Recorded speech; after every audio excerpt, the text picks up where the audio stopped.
Enquanto o povo vai chegando, a gente vai falando já um breve comentário a respeito da nossa aula. A nossa última aula de história, nós trabalhamos a questão da queda do bloco socialista, ou queda da União Soviética. Nós falamos a respeito da organização política dos Estados europeus, que começam a romper com a dominação política e econômica da ex-União Soviética. E na década de 90, na década de 80, o então ministro do chefe do Partido Comunista, chamado Mikhail Gorbachev, ele comanda dois projetos que vai permitir a abertura política e a abertura econômica da União Soviética, tá? O primeiro projeto de reestruturação econômica é chamado de perestroika. A partir da perestroika, nós temos um processo de abertura econômica da ex-União Soviética para as empresas chamadas multinacionais, ou chamadas também empresas estrangeiras. E depois nós temos o processo chamado de Glasnost. A Glasnost é o processo de transparência política, num processo de redemocratização e desburocratização do Estado soviético, tá? Então, essas medidas adotadas pelo então Mikhail Gorbachev vão permitir a abertura política e, ao mesmo tempo, a abertura econômica da ex-União Soviética. Lembrando que, a partir de 1989, nós temos um conjunto de países que começam a implantar reformas liberais dentro do seu território. Falamos deles na última aula, falamos da Polônia, falamos da Romênia, falamos da Hungria, Letônia, Estônia, Lituânia e falamos também da Alemanha Oriental, que deixa de se estabelecer como duas Alemanhas e passam a ser reintegradas em uma só. Nós temos o processo de reunificação da Alemanha. A Alemanha Oriental, que detinha a estrutura, o capital, o pensamento socialista, a economia de base socialista, e a Alemanha Ocidental, onde nós temos a base capitalista. A partir de 1989, nós temos somente a Alemanha numa estrutura reunificada. Então, o processo de reunificação do Estado alemão, final da década de 80. Ainda no final da década de 80, nós falamos da queda do Muro de Berlim, também devido ao processo de reunificação do Estado alemão. Tá? Então, essas medidas foram desenvolvidas no final da década de 90, permitiram o fim da ex-União Soviética, principalmente a partir das medidas econômicas e políticas desenvolvidas pelo então Mikhail Gorbachev. Não se esqueçam disso. A perestroika e a glasnost.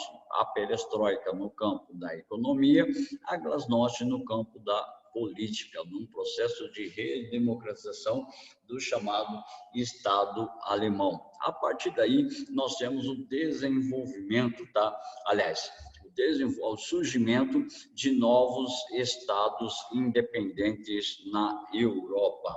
E, a partir de 1990, nós teríamos a formação da Comunidade dos Estados Independentes, liderada principalmente pela Rússia. Os países que formavam a ex-União Soviética caminham para o seu processo de independência política. Isso foi aquilo que nós finalizamos a nossa abordagem acerca da crise do bloco socialista ou crise do bloco soviético na nossa última aula. Portanto, para hoje, eu preciso que vocês peguem o seu livro, tá? O livro 2B, para podermos fazer alguns exercícios da página 16. O nosso tempo não será suficiente para a gente fazer todos os exercícios, portanto, nós vamos fazer pelo menos alguns exercícios do capítulo 9, tá? Do livro 2B, a página 16. Peguem, por favor, o seu livro, um material de anotação, tá? Um lápis, uma caneta, para a gente poder fazer a resolução dos exercícios. Vou esperar 1 minuto, eu vou marcar aqui 1 minuto para que você possa pegar o seu material de história, tá ok? Contando, enquanto isso eu marco a presença dos colegas que estão entrando.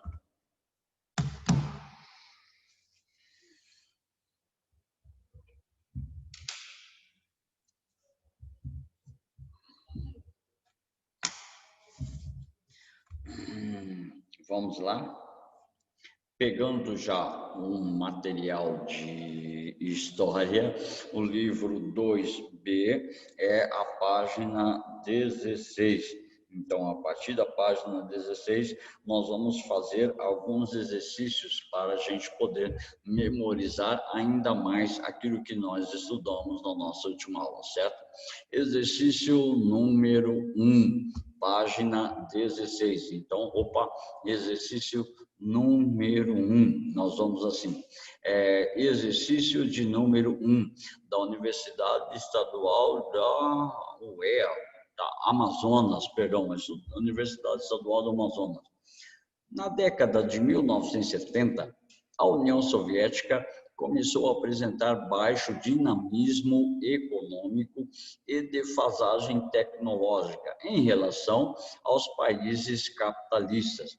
Nesse cenário, em 1985, Mikhail Gorbachev iniciou um processo de reformas com o intuito de recolocar o país nos mesmos patamares dos concorrentes ocidentais, tá? Patamar dos concorrentes ocidentais está querendo falar principalmente a respeito dos Estados Unidos, da Inglaterra e da França, que eram de economia neoliberal. Então, vamos lá. Diz assim, com medidas que promoveram, letra a criação da comunidade dos estados independentes e a promoção da democracia, a formação da comunidade dos estados independentes ocorre na década de 80, mas não foi a partir das ideias de Mikhail Gorbachev que estabelece a formação dos estados independentes, comunidade dos estados independentes. Então, por isso, a gente pode deixar de fora essa ideia, joga fora letra A. Letra B. A implantação da ditadura do proletariado e a condenação dos líderes da resistência também não, joga fora essa ideia de implantação da ditadura do proletariado, que é uma ideologia puramente marxista. Letra C, a reestruturação da economia soviética e a abertura política da nação. Então, reestruturação da economia é aquilo que nós chamamos de perestroika. No caso da abertura política, nós chamamos de glasnost. Então, a letra C pode ser a nossa alternativa correta, mas vamos analisar o restante, tá? Letra D. A estatização dos meios de produção e a elaboração dos planos quinquenais. Isso ocorreu, mas foi lá na década de 20, tá? Lá em 1920, 22, quando Lenin implanta a questão da União das Repúblicas Socialistas Soviéticas e, a partir daí, a organização dos planos quinquenais, ou seja, a planificação da economia a cada 5 anos por meio de planos econômicos. E a letra E, implantação do autoritarismo militar e o fechamento do parlamento. Também não ocorre, não houve fechamento, houve, a verdade, a reestruturação da economia e a abertura política promovida por Mikhail Gorbachev a partir de 1985. Então, coloca uma coisa super importante para a gente poder entender. que 1985 marca o processo de fim da ex-União Soviética. Então, Mikhail Gorbachev conduz a União Soviética ao seu processo de abertura, à finalização das suas práticas enquanto estrutura do bloco socialista. Então, da Universidade Estadual do Amazonas, exercício 1, resposta correta, letra C. Marca aí, por favor, a letra C, certo?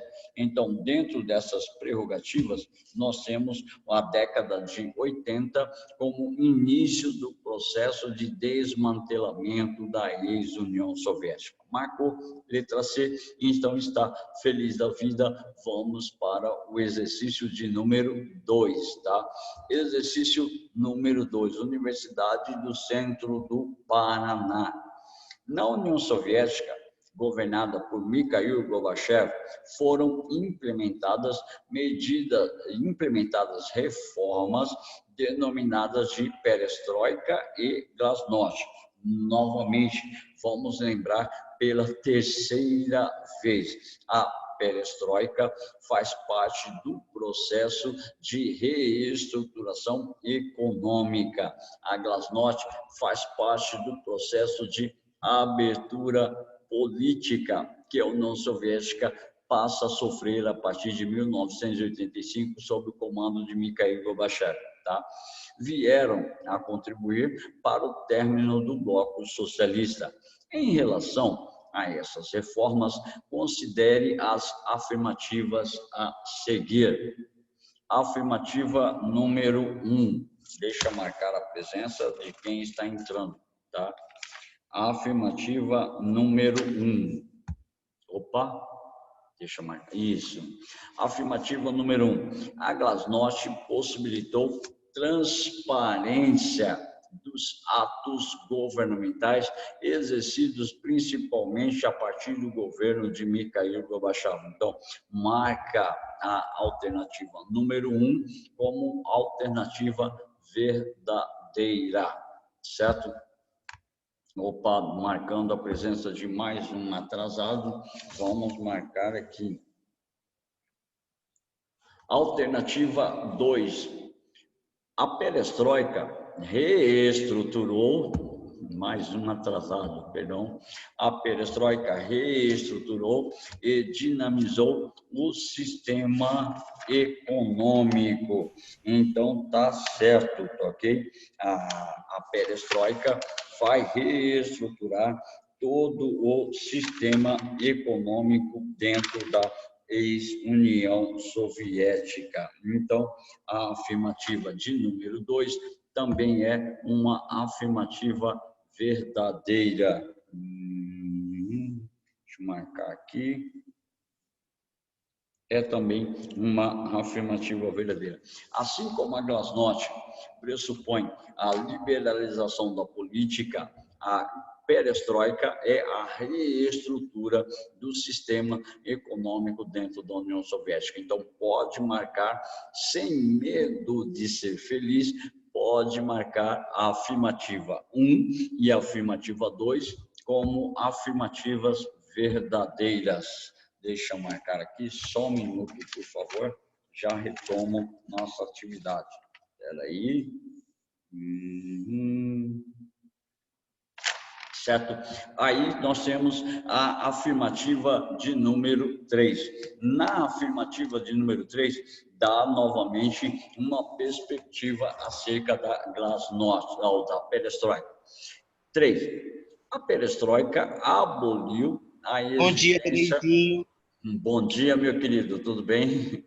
Seja Tudo bem-vindo. e você? Maravilhosamente bem. Seja bem-vindo. É sempre bom perceber a sua participação nas nossas aulas, certo? Obrigado. Ok.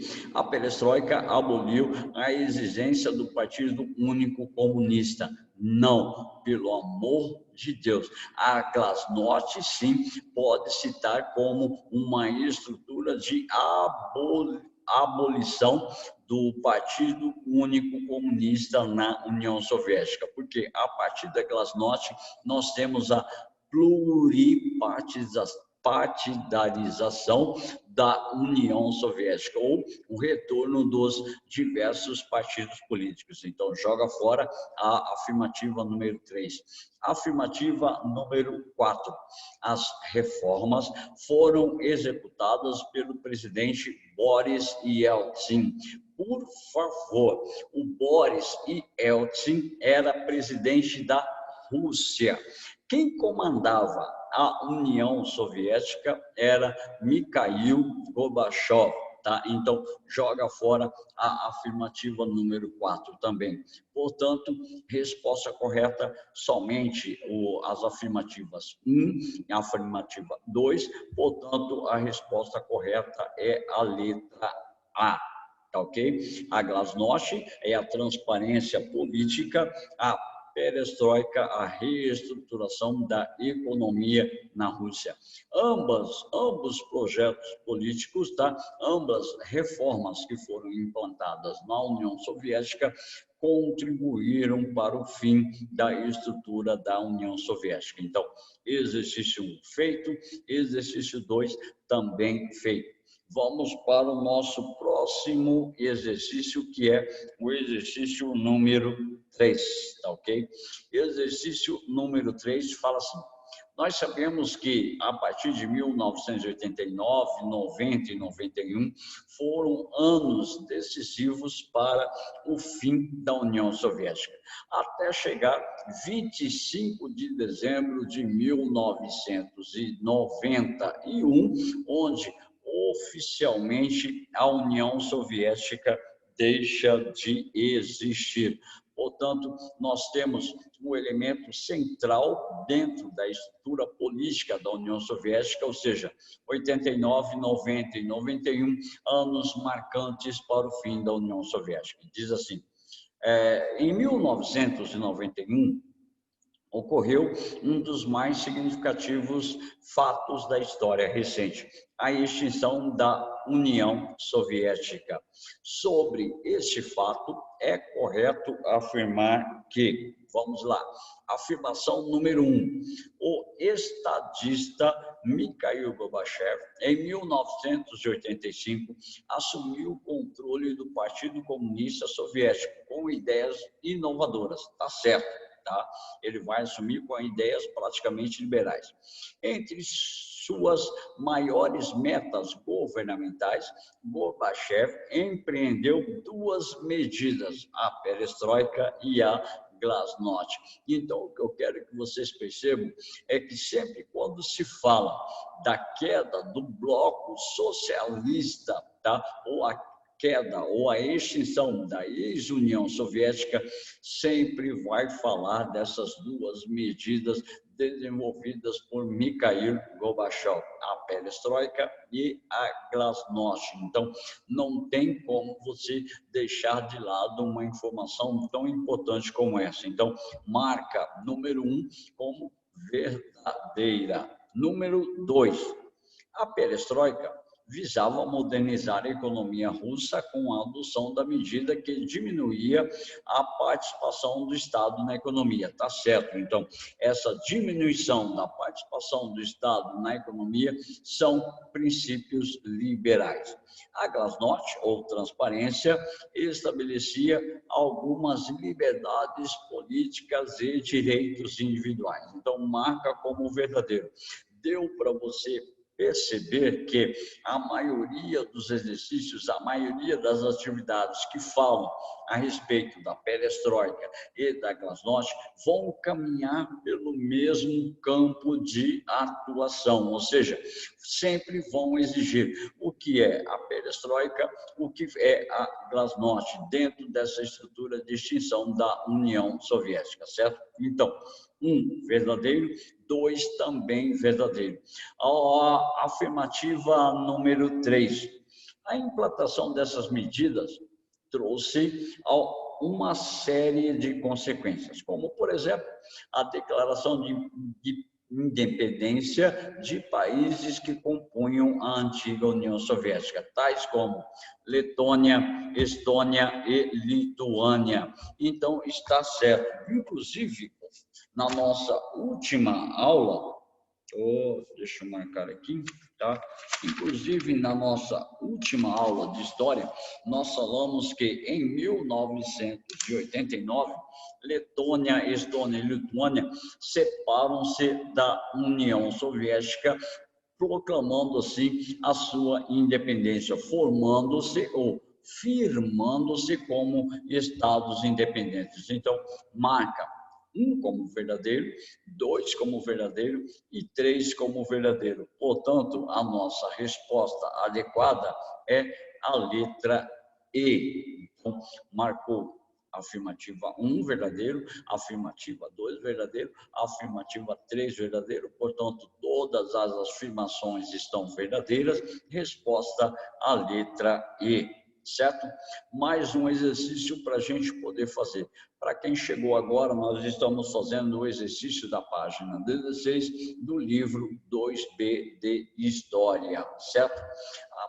Pula agora o exercício de número 4, o exercício de número 5 e nós vamos para o exercício número 6, Secretaria de Educação do Estado do Ceará. Diz assim: pedi o recorte com a frase, motivo pela qual posso estar chamando o autor errado, tá? Mas eu tenho quase certeza que foi o historiador norte-americano Arthur Schlesinger quem cunhou o seguinte: não é porque Marx estava errado que Adam Smith está absolutamente certo, tá? Nesse texto, o articulista do jornal Folha de São Paulo, Cláudio Rossi, faz referência a 2 ideários que representam a conjuntura internacional no final da década de 80, ou no final dos anos de 1980. Respectivamente. Então, basicamente, se você já teve a aula de sociologia, e eu tenho certeza que você já teve aula de sociologia a respeito de Karl Marx e a respeito de Adam Smith, eu creio que você sabe qual é a linha de pensamento de Marx e de Smith, tá? Só para poder lembrar, Karl Marx é a estrutura do pensamento socialista, ou do socialismo chamado científico, ou simplesmente socialismo marxista. Adam Smith é o pai da escola clássica de economia, defensor máximo do liberalismo econômico. Portanto, nós já sabemos a resposta. Respectivamente, então, não é o liberalismo nem o nacionalismo, porque Marx não defendia o liberalismo, não é a letra B, porque fala do liberalismo e socialismo utópico. Socialismo utópico não é Karl Marx, Paulo. Socialismo utópico pode ser Robert Owen, Charles Fourier e outros indivíduos, mas não é Karl Marx. Socialismo pode ser e comunismo não, porque não seria respectivamente. Adam Smith não defende a ideia do comunismo. O comunismo está associado às mesmas ideias marxistas do socialismo. Socialismo pode ser, intervencionismo não, porque segundo Adam Smith, o Estado não pode intervir nas relações econômicas que são desenvolvidas pelos indivíduos ou são desenvolvidas pelos burgueses. Então, joga fora a letra A, a letra B, a letra C, a letra D e fica com a letra E. Alternativa correta, portanto, exercício 6, alternativa letra E. Por favor, marca exercício 6, a letra E. Pula o exercício 7 e a gente vai para o exercício 8. Olha só a seguinte situação. Novamente, um exercício que vai falar, que vai abordar a questão da chamada perestroika e a questão da chamada glasnost. Então, diz assim, exercício 8.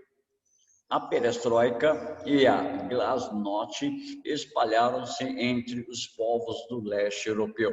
Ressentidos da dominação soviética e preocupados preocupados com a crescente dificuldade econômica. Durante a década de 1980 e o início da década de 1990. Para ser mais preciso, durante o ano de 1989 e 1990. Os europeus orientais, do chamado leste europeu, demonstraram sua insatisfação com a liderança comunista e exigiam reformas democráticas, ou seja, essas mudanças dentro do padrão econômico, dentro do padrão político. Portanto, já ansiavam por uma ruptura com a chamada União Soviética, certo? O contexto histórico nos quais os termos perestroika e glasnost foram aplicados no texto diz respeito. Letra A. Auge da Guerra Fria, quando a União Soviética e os Estados Unidos dividiam a influência política e ideológica entre o Oriente e o Ocidente? Não, não foi no auge da Guerra Fria, sim foi na decadência do período que nós chamamos de Guerra Fria. Então, joga fora a letra A. Letra B. A maior expansão militarista da União Soviética, quando seus cientistas enviaram o primeiro satélite espacial à Lua? Não. O primeiro satélite espacial foi lançado pelos Estados Unidos.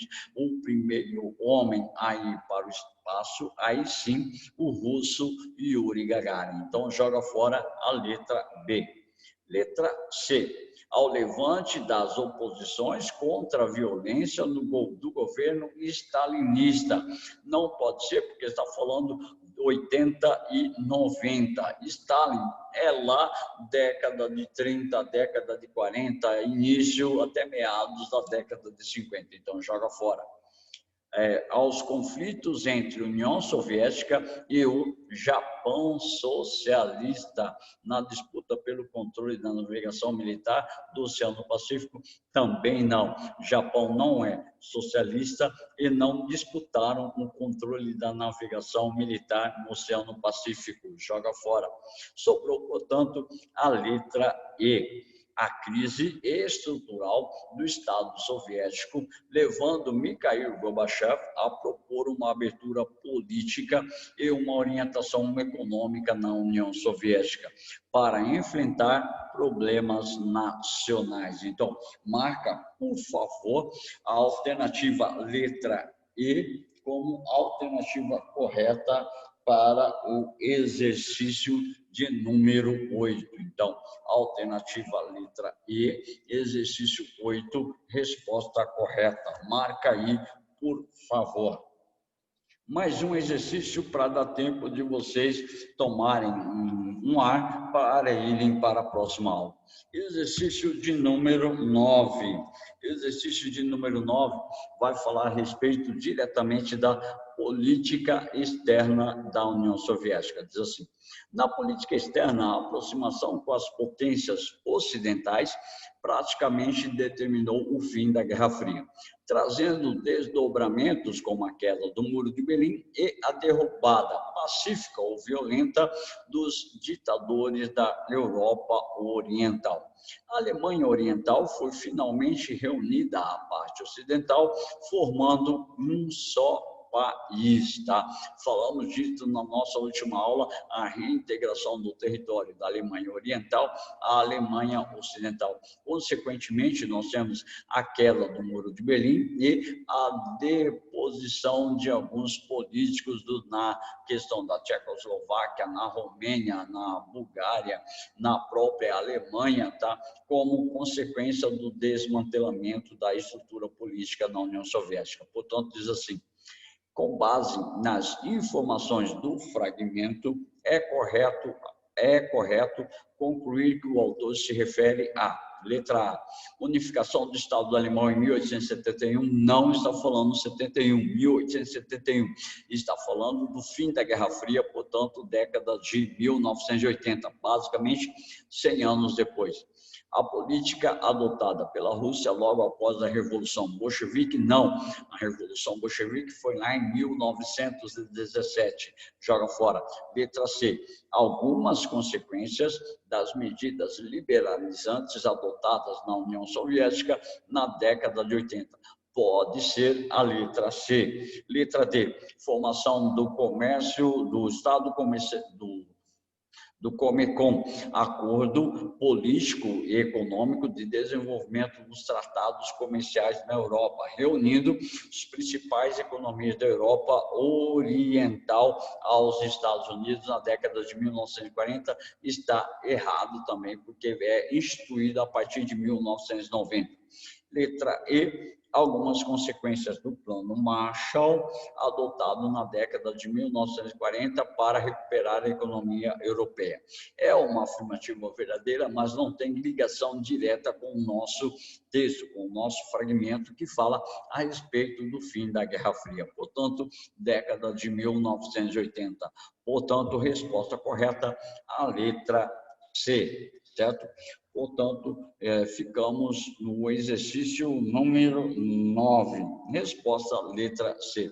Mais um exercício rapidinho para a gente poder terminar a nossa aula de hoje. Diz assim: no outono de 1989, a expressão Revolução de Veludo foi cunhada para descrever uma mudança no regime pacífica, teatral e negociada em um pequeno país da Europa Central, que não existe mais.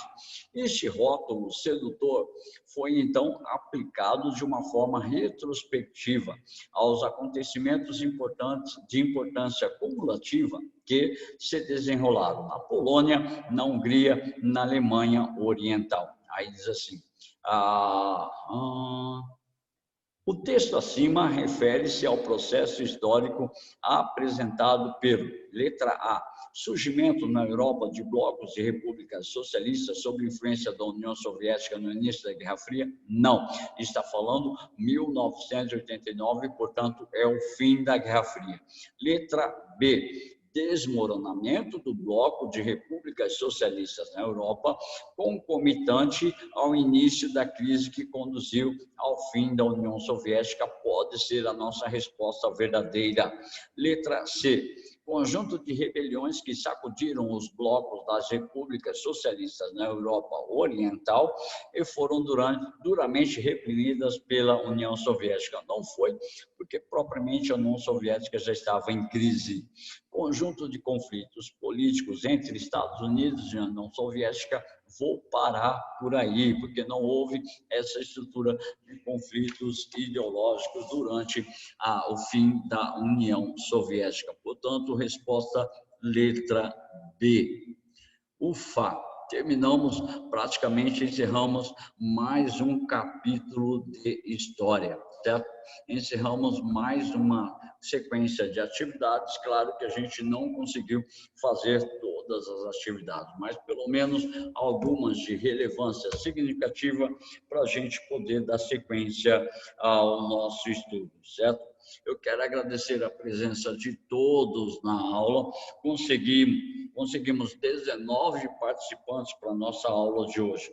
Aguardo vocês na aula hoje à tarde, que vamos trabalhar introdução à filosofia, dar continuidade àquilo que a gente já vinha estudando.